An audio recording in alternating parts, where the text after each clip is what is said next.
This video is made possible by Shopify. LEGO is a global super brand. A system of thoroughly standardized building bricks marketed worldwide and controlled meticulously down to the tiniest detail. The once small Danish family workshop long ago grew into the largest toy manufacturer on the planet. A multi-billion-dollar company with decades of nearly non-stop revenue growth.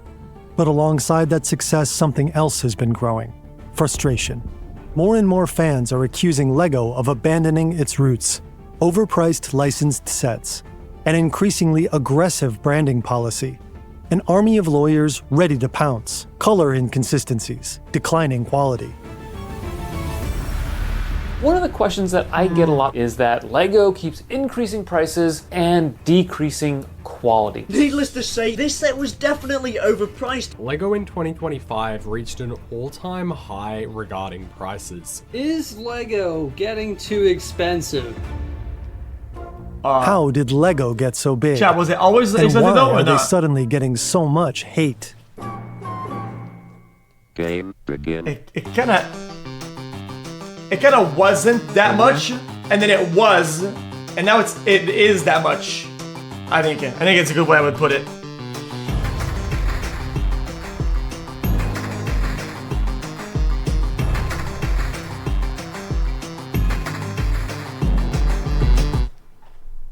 I mean, LEGO's story begins here, in a small carpentry workshop in Billund, Denmark. This is Ole Kirk Christiansen. He lives a modest life. He's a father to 4 sons, raising them alone since his wife died after giving birth to his youngest. It's the 1930s, during the Great Depression, and life is tough. Business is slow I had and money Bionicle tight. as well. But Ole doesn't give up and starts designing wooden toys. His miniature products start to sell, well enough that he ends up shifting his entire business to making them. In 1936, he picks a fitting name for his thriving enterprise. In Danish, "leg godt" means play well, a phrase which ends up becoming LEGO. His sons are always at his side, helping out wherever they can. One of them is especially involved, cool. Gottfried. He quickly becomes indispensable. At age 12, he's already keeping the company's books. At 14, he quits school and becomes an apprentice carpenter. Over time, he gets more and more involved in the family business. Then World War II breaks out, but LEGO holds up surprisingly well. In dark times like these, children need toys more than ever. In the 1940s, Ole begins experimenting with a new material: plastic. After the war, he buys a British injection molding machine. He's curious what he can do with it and starts playing around. The machine comes with a set of sample pieces, including these stackable building blocks. They were designed by a British toy maker named Hilary Page, founder of the company Kitacraft. What, he disjointed it? He also holds the right to the design of these studded bricks. Ole is fascinated by them. He makes a few subtle tweaks. He straightens out the rounded corners, flattens the studs on top, and slightly adjusts their size. Then in 1949, he and his family released the first brick set of their own, the so-called automatic binding bricks. Ole designed them to be a well-made, durable, and well-thought-out toy at a reasonable price. Not a luxury item. Since Page's patent only applies in the UK, Ole's set isn't violating any Danish laws. Evidently, LEGO took inspiration from toy bricks designed by someone else. But fast forward 7 years, the company is mercilessly sending cease and desist letters to anyone attempting to do the same. Passt mal auf. Ich habe einen Brief bekommen. For this video, we talked to German content creator Thomas Panke. He runs a popular YouTube channel about building brick sets and has become one of LEGO's fiercest critics. He actually started out as an official LEGO retailer.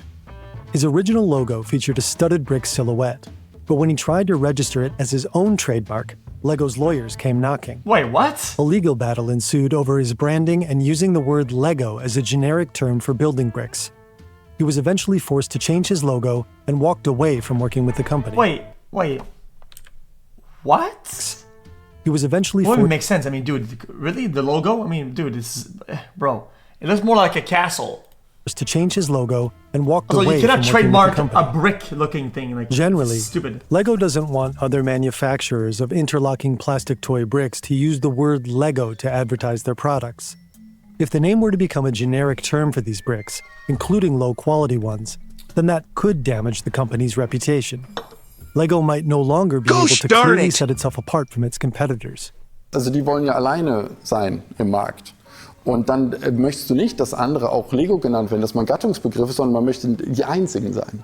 In a worst-case scenario, Lego becoming a generic term could cost the company its trademark protection. So Lego doesn't just go after YouTubers. They also sue other businesses. A Dutch manufacturer of concrete blocks described its studded block system as comparable to Lego bricks on its website. Well, Lego don't do that. and sued in 2025, Well, don't do that. explicitly demanding they stop using the word Lego in connection with their products. The construction company argued that Lego suffered no real damage.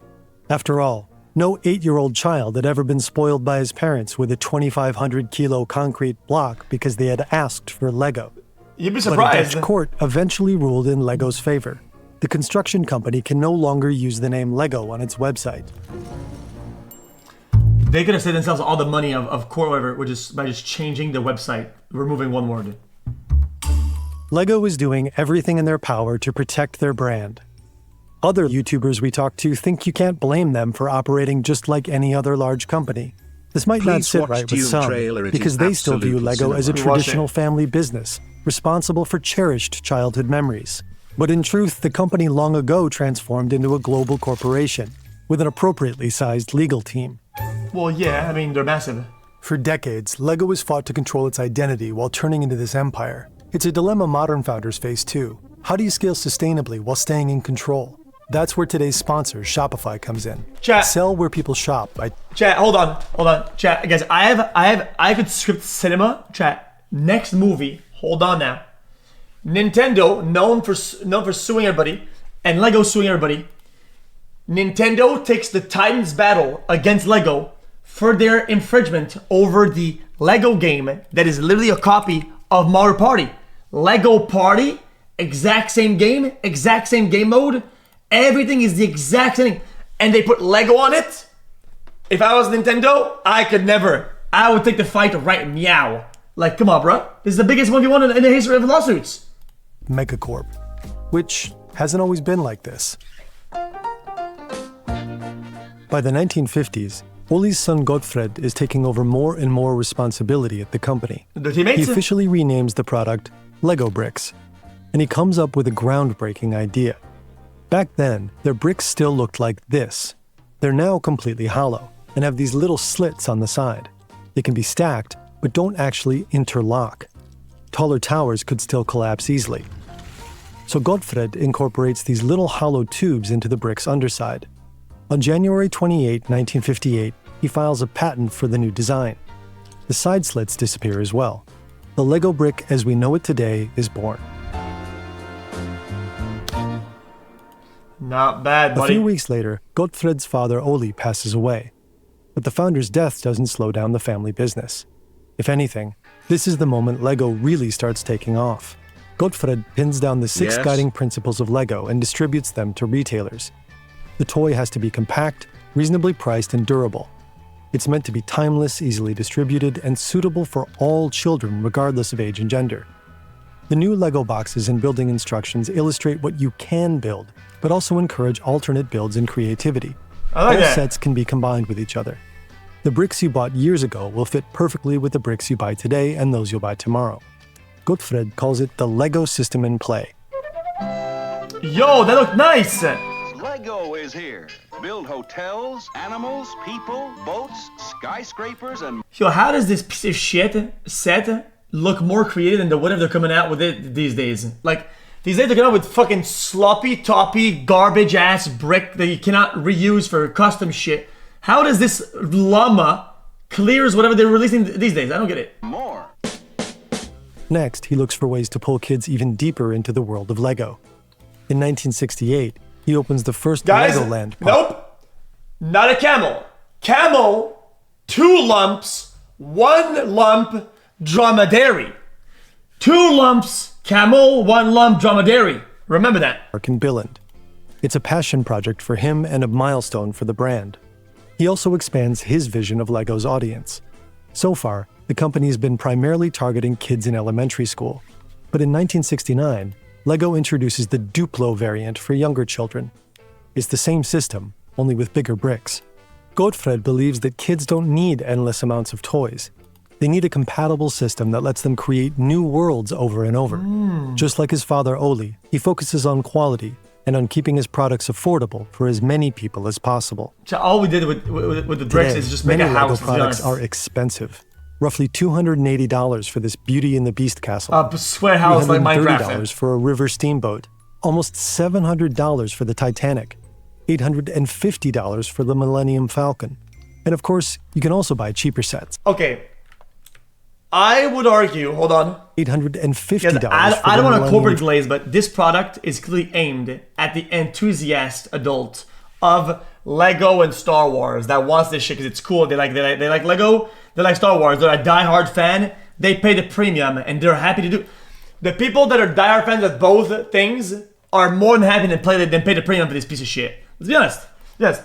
It's not aimed at the normal customer base. Falcon. And of course, you can also buy cheaper sets. But the bestsellers category quickly brings you into triple digits. Autism tax, real. LEGO itself claims that set prices hinge on several factors. On the number of pieces in the set, on how many new molds were required for the forms. Guys, why do you think that anime companies are so rich? Because they apply the autism tax to the maximum premium. Because they know that most of the people that watch their shit and consume their shit are massive autists. And will pay whatever the fuck. And a lot of these guys are rich. And they will pay the price. They set their shit at like 20% fucking premium, and they buy it. And on the cost of licensing characters from other brands and companies. This crawler crane, for example, is a licensed product from the German-Swiss equipment manufacturer Liebherr. It's part of the LEGO Technic line, has 2,883 pieces, and will cost you $700. To be fair, big sets are more expensive. That looks licensed sets even more so. That looks hard though. That looks hard. Sets are more expensive, licensed sets even more so. And it's also explicitly marketed as for adults. If you break the set down to price per piece, you're paying about 24 cents per element. That ratio isn't the perfect metric. It doesn't factor in things like minifigures, which can increase a set's value. It also doesn't reflect the complexity of the build. Still, the price per piece ratio helps compare sets against each other. The Millennium Falcon works out to about 11 cents per piece. But this Star Wars set has many fewer parts and comes in at 18 cents per piece. And this bonsai tree has no license, only around 470 pieces, and comes in at 12 cents per piece. What a piece of shit.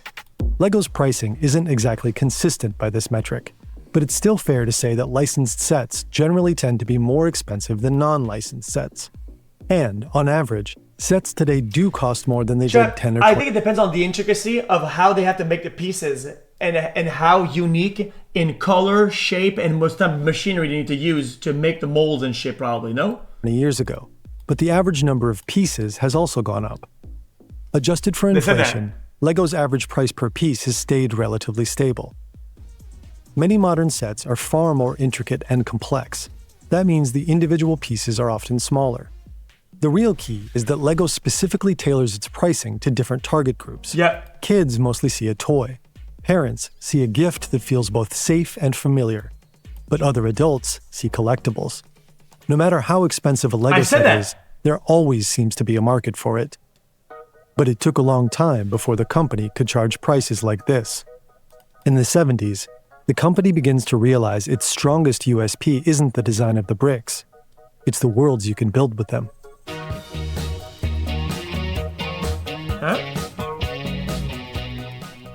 Gottfried's son, Kjell Christiansen, will be the one to turn LEGO into a globally competitive brand. Like his father, Kjell grows up inside the family business. He also ends up gradually taking on more and more responsibility. And during the 70s, he comes up with one brilliant idea after another. Up until now, LEGO sets have been rather simple. The product range consists mostly of houses and vehicles. But now, Kjell introduces themed sets. Wait! No, I didn't have that. Entire worlds for kids to dive into. Okay. I think I had this one. Oh my god. I had this one, that one. I had these trees. And get creative. And with them come the new minifigures, which are still patented by LEGO today. They're LEGO's answer to German competitor Playmobil. The minifigures I had instantly some of make these. every build feel more alive. You can fly through space with Guys, we were, listen. Now I grew up rich. My dad was kind of rich when I was born at 0-year-old, and then lost his job when I was 1-year-old. So all the toys that he had bought me and my brother, right? We had onwards, but we didn't get much new shit. Like the space after cruiser that we were broke. and invent adventures for its crew. You can lead brave knights into battle at a medieval castle, play with Lionel Lion and his friends at Fabuland, or set sail with a pack of reckless pirates. And if your parents are willing to splurge, you can bring all of it together in one integrated world. In 1977, LEGO introduces its Technic series. More complex builds with I know gears, about those. axes, and motors. The sets explicitly target older kids and teenagers. In 1979, Kill officially takes over. Fake 2 years story. later, LEGO retroactively secures all rights to the Kitacraft bricks and trademark. Kill strengthens LEGO's position in the European market, and in the US, he gives the brand a major boost in visibility through a partnership with McDonald's. Soon, almost every family home has the iconic messy bin overflowing with LEGO pieces. The brand's meteoric rise coincides with the peak years of the baby boom and that generation's children. LEGO's Chad, did you do that? revenues skyrocket during much of the 80s. Soon the company employs Yo, 5,000 I'm looking for the. people I'm looking for a wheel. and it just keeps on growing. But then come the 90s. As children across the world are busy fiddling with Game Boys and feeding Tamagotchis, LEGO fears its colored bricks might not keep up. The company responds by tripling production within just 4 years, and by desperately trying to keep up with the times, LEGO aggressively expands its portfolio. It introduces clothing lines, jewelry, and opens new Legoland theme parks in England and the US. The brand even takes a shot at video games. Yo, that game was hard. We played the fuck out of this game. But many of Pizza these delivery? ventures don't pay off. I have LEGO 6 ends up days spreading till I itself can too have thin. 6 days. Too many product lines, soaring production costs, plateauing sales, Lego and Island? declining profits. Yeah, pizza. LEGO enters a downward spiral. In 1998, the company reports its first ever loss. But a year later, Star Wars Episode I: The Phantom Menace hits theaters, and LEGO announces an exclusive licensing partnership with Lucasfilm. The Star Wars sets are an instant hit. Suddenly, fans can take home pieces of their favorite universe, rebuild it, and reenact iconic scenes. Yeah, I didn't have those. In the early 2000s, LEGO also launches the Bionicle Oh my series, God! Oh my which God! becomes a massive success. Oh my god, chat. I had every single one of the Series 1, Series 2, and 3. In the US. Chat, I had the one that had the worm inside the head. You know, you put the green worm in the head, and then you put the helmet above it. Yo. But the company also introduces new products that many users feel are too simplistic, like the Galador series. The figures are composed of just a handful of parts. Kids can skip the entire building process and go straight to playing. In that era, some consumers walked into toy stores and didn't recognize the LEGO section, even while standing. Guys, after months of studying, if I did good on a test, I did all my chores, and we were at Canadian Tire, I could get one Bionicle, okay? I wasn't rich. Guys, Bionicles came in a pod, okay? They came in a small plastic, like a pod, like this, and you'd open like a jar, okay? And you would build it, and they weren't that expensive. They were actually really well priced. Were like $20 right in front of each, it. brokies. Star Wars and Bionicle aren't enough to save the company. By 2003, LEGO is facing bankruptcy, reporting a staggering $238 million loss. Dark days for the Danish toy empire. To get out of this crisis, LEGO will make a series of drastic changes, many of which will shape the company today. I have noticed and seen a lot more and more that LEGO is also unfortunately taking a couple of steps back when it comes to quality. For a long time, LEGO was synonymous with high-quality products at fair prices. But recently, more and more fans have started complaining about declining quality, especially given how expensive many sets. Yo, more fans are complaining, and it's just all fucking adults with gray hair. Like, come on, bro. One recurring critique calls out noticeable color inconsistencies between LEGO bricks. His darn eyebrow. It's the wrong color, and I'm telling you, on camera, it looks about the same as it does in real life, and to me, that's just really unacceptable. Bro, this is shit. What the gosh darn is this? I'm telling you, on camera, it looks about the same as it does in real life, and to me, that's just really unacceptable. LEGO says these variations can occur because the company is recycling old pieces to become more eco-friendly. Got this shit off of fucking Others are frustrated Alibaba. by sloppy or downgraded minifigure prints. I feel like majority of the minifigures have definitely been knocked down. Some fans feel the company is cutting corners in the wrong places. This Star Wars command shuttle costs $70 and could easily fit 2 minifigures, but comes with none. More and more creators are dedicating entire videos to discussing if and why LEGO's quality is getting worse. I had Harry This Potter. YouTuber doubles down on declining print details and accessories I in had minifigures, Hogwarts. downgrades in the design of building instructions, and an increasing number of blatant errors like typos in expensive licensed sets. Of course, there are still many things that customers genuinely appreciate about LEGO. Like the fact that LEGO instructions are so carefully designed that even total beginners can My mom reliably worked complete really a hard. set. And through the years, the brand keeps launching new sets that win over the community, Not like this that. iconic scene from Star Wars Episode 6, Not that. or this double-decker bus that YouTuber Thomas Panke loves. The attention to detail reminds him of why he fell in love with LEGO in the first place. Und hier vorne ist sogar bedruckt, wo der Bus hinfahren soll. Guys, the Hogwarts had a bunch of like hidden rooms and things to spin around and changing rooms. It was the bomb. It was the Und mit best der of all kleinen time. Drehfunktion. Es ist so richtig niedlich. Das ist mein Lego. So kenne ich Lego. Das funktioniert. But since Panke has also become one of the company's fiercest critics, we asked him to walk us through some sets that truly upset him. For example, he thinks the Senna McLaren set was a cheap shot. Der Senna McLaren war auch ein unerlaubter Tiefschlag. Really? Ich weiß nicht, wo das Gruseln wirklich anfängt und wo es aufhört. Es ist schlimm. The racing helmet on Ayrton Senna's minifigure was supposed to be the set's single most iconic detail, but Panke says it was done completely wrong. Off color, wrongly positioned, misprinted, and Yeah, they could have just done it better. just an overall disaster, especially for a licensed tribute set. He also criticizes a collector-grade display model. It's lazy. They probably had to change some machine, and it would cost them a little bit of money to make the paint go around. There's some machine that were, you know what, fuck this. Just put it in the machine and just change the color on it and send it. Like, For using light gray joints on an otherwise black dragon. He explains that LEGO simply doesn't recolor these standard parts for cost reasons. For him, that's unacceptable in a 120-year-old display piece aimed at adult collectors. Panke is also not a big fan of LEGO's increasing use of brightly colored bricks inside sets. These fillings I never completely enjoyed all digress this. from the general color palette. Panke believes this is a strategic business decision. If the internal structure is composed of mismatching colors, it's much harder to repurpose those parts and rebuild sets into different shapes, and it's more likely people will just buy a new set instead. Das ist ein genialer is that a Schachzug. stretch, you think? Using leftover colors inside sets may also Wait, that's fucking awful. help LEGO reduce production costs by burning through surplus inventory. In 2025, for the first time in 10 years, LEGO released a new Simpsons set. The biggest criticism is that it relies far too much on stickers for a $200 set. Without them, the Krusty Burger would just look bland and hardly feel like Wait, a licensed stickers? product at all. This 1600 LEGO piece model will retail for $200, which, considering the average price per piece ratio on LEGO sets, makes this one overpriced. Either the IP license, some new minifigure parts. Chat, modern Legos with stickers? Dude, even in my Hogwarts set had no stickers.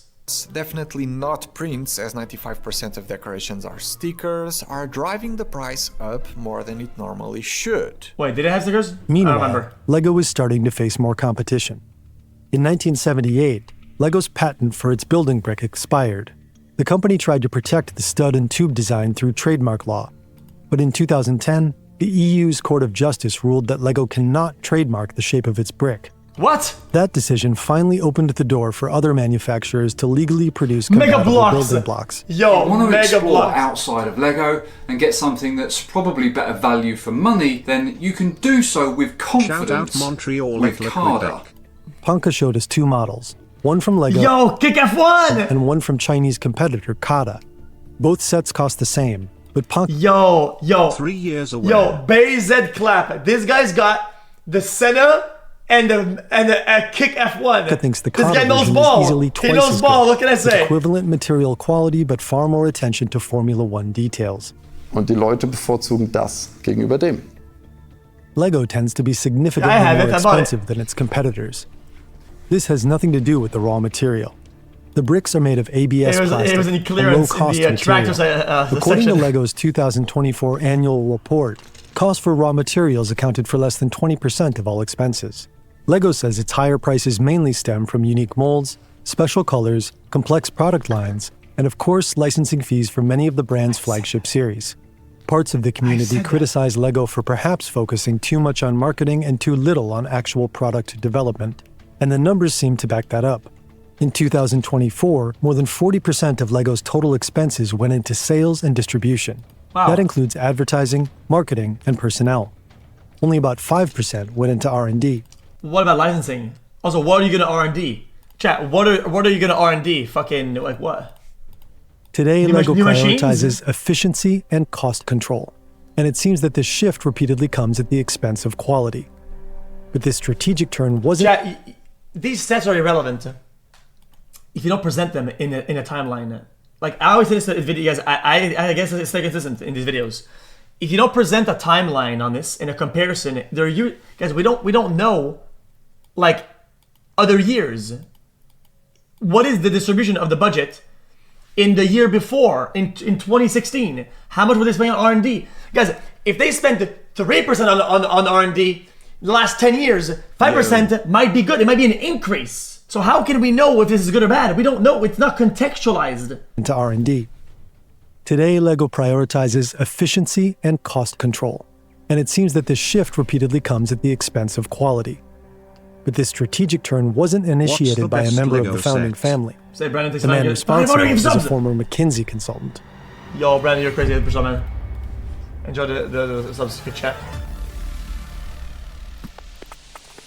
This is Jorgen Vig Knudstorp. He takes over as Lego's new CEO in 2004, and the company is on the brink of bankruptcy, and he's the one to steer it back onto firm financial footing. Under his leadership, Lego sells off nearly everything outside its core business. 1,000 jobs are cut in Billund alone, and production is shifted from high-cost countries like Denmark, Switzerland, and the US to Eastern Europe and China. Lego also sells the majority stake in its Legoland theme parks. Knudstorp trims down internal processes like idea-to-box development times. He cuts the number of product variants and pushes for more efficient production. Lego refocuses on its classic building bricks and its winning formula system in play. Just 1 year into his tenure, the company is back in the black.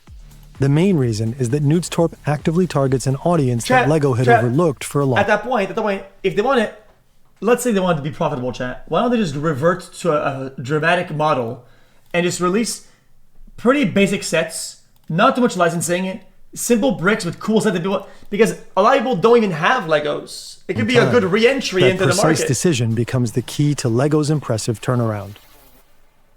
By the late 90s, more and more adult Lego fans come together on the internet. They share pictures of their builds, trade tips, and bond over a nostalgic love for the brick. They'll come to be known as AFOLs, adult fans of Lego. They start meeting at unofficial fan conventions all around the world. Up until now, Lego had primarily marketed its products to kids, but Knudstorp sees the potential in the passionate AFOL target group and starts developing more and more sets specifically for them. He also forms an AFOL engagement team. What's up? I went mountain biking. Hi, chat. Yo, chat. Tell them to take this shit off. Go back. Show me your shoes. Show me your shoes. No, they're your shoes. Chat, tell them to take that shit off, please. These are my inside shoes. Knock it off. Yo, that's awful. No, they're cool. Hey, guys, I went mountain biking right here in Florida. Really good. It's called Quiet Waters. Really? So you're just gonna leak where we live? Hey, you can eat this? I already ate it. That's all you ate?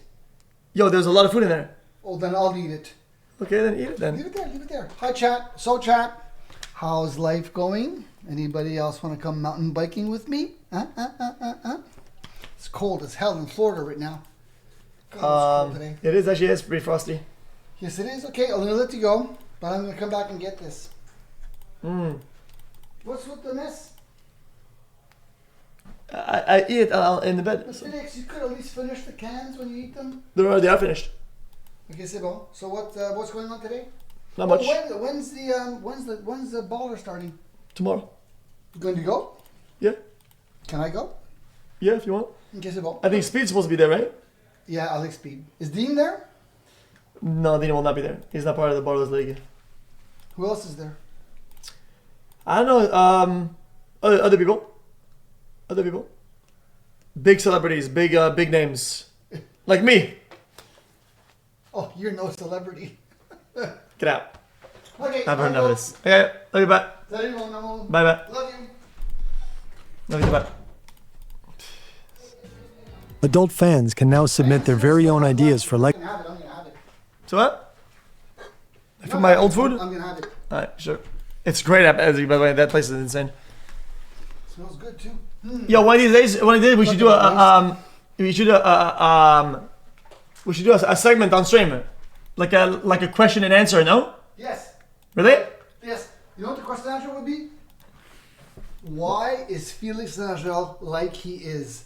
That would be the enigma. Carl Sagan. Because of you. Carl Sagan. Because of you. Carl Sagan couldn't answer that. Please Yeah. tell me you know who Yo, Carl Sagan all is. my flaws are from you, by the way. All my problems are from you. You're such a bad person. No, I'm just saying. All the good parts I made, but all the bad parts are from you. I've been trying for years to get rid of those. Bye. Lego sets and actually see some of them hit the market. Since 2014, Lego fans around the world are able to submit their own designs through a program called Lego Ideas. If a fan-created set is chosen to be made into an official Lego set, the creator gets 1% of the product's net sales. AFOLs proved to be an absolute jackpot for Lego. They're passionate, loyal, and they finally have the cash to treat themselves to things they couldn't as kids. AFOLs don't just faithfully buy the most recent sets. Many of them spend absurd amounts of money on rare collector's items. Some of these sets are traded off market for 4 or even 5-figure sums. Chat, people say that the Lego market operates better than the NASDAQ. Under Nudestorp, Lego starts producing exclusive sets that are only available for a limited amount of time. The company deliberately creates a sense of scarcity that automatically turns certain products into high-value collectibles. Pause the video and every passionate collector knows... Let me go back. Okay, this is disgusting. This is nice. That's fucking hard. Turns certain products into that's awful. High-value I love this one. Collectibles. And every passionate collector knows that particular kind of agony, the fear of missing out on a limited release while it's on the market. The Ranker Pit retailed for $70 back in 2013. Today, a sealed copy easily sells for $400. The Simpsons house was produced for only 3 years before being discontinued. It originally sold for around $200. Today you'll find sealed boxes on eBay for $600. Minifigures are especially coveted. Today I'm taking a look on my most expensive figure I got in my collection, and it's the Yuletide Squadron Pilot, which is a very rare figure. It was released back in 2019. Chat, I had the Winter Olympics set. And the set is in the 20th anniversary Star Wars line. I bought this set in 2019 on Bricklink for around $260. Today, the minifigure alone is priced at up to $1,600. Some Lego... I was rich. My stepdad worked on the production of the Winter Olympics in Salt Lake City, and he had some of the merch. Fans are such avid collectors that their basements end up resembling warehouse storage. Some do it out of pure love for the product. Others are quietly hoping that one of their sets will someday skyrocket in value. There are entire videos about treating Lego sets as investment assets. Wait, that's hard. Licensed sets have been crucial to Lego's success since the early 2000s. But Nudestorp exploits that strategy even further. Year after year, the company keeps adding more licensing partnerships. The CEO banks on the star power and built-in marketing of these partner brands. And it's not just pop culture. Lego also teams up with companies like Ferrari, Porsche, and Mercedes to release high-end automotive sets. At the same time, Lego begins building its own franchises with original characters. The animated series Ninjago launches in 2011. In 2014, the Lego Movie hits theaters worldwide. It's perfect marketing for Lego. 100 minutes of brand exposure wrapped in a fun animation blockbuster. But it's also a tribute to all the stop-motion Lego films fans have been making since the 1980s. And Chad, their best modern product is the Lego Batman games. Lego Star Wars, Lego Batman, is by far, and it's not even close either. It's like a margin of it's like at least 10 times better. Pays off. Exposure. The movie or grosses around $470 million brand awareness. worldwide. It's the most successful animated film ever produced by Warner Lego Harry Animation. Potter goes crazy. Lego continues to churn out more movies and series over the years. By 2015, the company is fully back on track. Best year ever for the Lego Group. So just like at the Oscars or just like in the movie theaters this last year, we are also dancing and singing and saying, everything is awesome. Nudestorp pulls off an impressive turnaround. Two things bring Lego out of crisis and back to the top: his uncompromising focus on economic success, and his radically honest leadership style of openly acknowledging when the company is struggling. Journalists end up calling it the Nudestorp cure, and he won't be the last McKinsey consultant to shape Lego. In 2017, Niels Christiansen takes over as CEO. Despite the shared last name, he's not part of the founding family. Oh. Like Nudestorp, Christiansen had previously worked at McKinsey. Before joining Lego, he spent years running the Danish multinational company Danfoss. Is that food? Now he's determined to take Lego to the next level. It looks like a chocolate A company. key part of his strategy is reaching even more people around the globe, mainly by pushing into new markets. No, okay. His main focus is China. For a company like us that are really interested in getting out the experiences to all kids throughout the world. Really? So China is important. With 200 million kids, of course, it's a super important market with many They kids. probably have their that own want to shit, reach. low-key. Lego is now developing products specifically targeting Chinese customers. Yo! One example is the Monkey Kit. Yo, people did not like 3.0. Yo, people hate this shit. Now developing products specifically targeting Chinese customers. One example is the Monkey Kid series, inspired by Chinese mythology and folklore. And over the next 2 decades, Lego is also looking to firmly establish itself in India. Niels' biggest concern is Lego's ability to stay relevant. He says it's the one thing Hold on. Niels' biggest concern is Lego's I didn't see that before. Oh, everyone is awesome. I thought it was like a Star Wars ability set. to stay relevant. He says it's the one thing keeping him awake at night. But it looks like he's found the formula to make it happen. Even more products. Lego has released 840 sets in 2024 alone, covering every age group and every niche interest imaginable. Niels wants to complement physical play with digital experiences. And just like his predecessor, Nudestorp, the new CEO is all in on collaborations with trending brands. And he's expanding the Lego brand itself. Today, The Fortnite Lego had potential, but they got Fortnited in because Fortnite has no creative vision, and all they do is fuck shit up. Like the problem with in my opinion with these people working with Fortnite, is that these guys have they don't see anything. They just put the brand on it, slap it on, fuck this shit. Really, dude? Like, it was so bad. you can buy shirts, mugs, puzzles, and every centers on the Lego house. If they had vision, they would make the Xqc icon skin. That's all I'm saying. I'll be a glazer for a license of 10 years. 10 years, no royalties, glaze every time I see something Fortnite. I'll have bitter Fortnite. Just give me the icon, it's all good. 2019, the company brought back the Legoland theme parks. Apart from a COVID dip, Lego revenues just keep on climbing. Under Niels Christiansen, the company hits one sales record after another. Toy markets in Europe and America may be in decline, but Lego continues to thrive. It's pulled far ahead of its competitors over the last few years. Today, it's by far the most valuable toy brand in the world. While Lego's executive team is probably quite... the Xqc icon skin with the variant in styles, the JP variant. And it gives you Jean Paul from No Pixel. Holy cinema! I happy cannot. about all this, many long-term fans are drifting away. Criticism from both customers and fans has only grown louder under the new CEO. Lego's prices feel too high and sometimes random. Overall product quality appears to be declining. And to many fans, it feels as if Lego is now focusing mostly on new target groups. Many believe that Lego's success relies not so much on the quality of its current products, but more on the cherished childhood memories. Okay, chat. What? That Lego's success relies not so much on the quality of its current products. What the fuck? Okay, that should be illegal. Chat, that's false marketing. I mean, how is that legal? That's false marketing. It just is. This is disgusting. Buddy, at that point, just put You have to just skin put every the hitbox. round They can't and have give it a you as a sticker. skin.